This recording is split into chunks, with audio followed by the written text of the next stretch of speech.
Europe 1 6h03, c'est un mode de transport en plein essor. Les navettes à la demande s'installent dans nos régions. Moins cher que le taxi, plus souple que le bus. Pour quelques euros, vous réservez votre trajet via une application. Service précieux forcément pour les habitants éloignés des centres-villes et des transports en commun. Ça permet un peu d'oublier la voiture aussi. Pour Europe 1, Clotilde Dumais nous emmène à Orléans. Depuis l'arrivée de la navette à la carte il y a 5 ans, le nombre de trajets est passé de 3 000 à 50 000 par mois.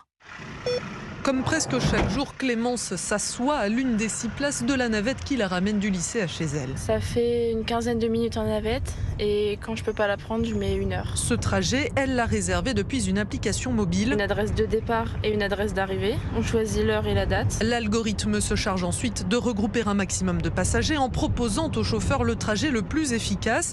Et d'ailleurs, juste avant de déposer Clémence, une autre usagère entre dans la navette. Je prends souvent la navette parce que là où je travaille, le bus ne vient pas ici. Ce service coûte à peu près 3 millions d'euros par an à la métropole d'Orléans, d'après Romain Roy, vice-président transport et mobilité. On est sur quelque chose qui est raisonnable et justement écologiquement responsable. On va aussi permettre à des gens de ne pas racheter ou de ne pas avoir un véhicule chez soi. Le transport à la demande, ça permet d'aller connecter ces 18 à 20 000 personnes qui n'étaient pas considérées connectées au transport en commun. Les 50 navettes en circulation devraient transporter 500 000 passagers cette année. Un reportage de Clotilde Dumais pour Europe 1.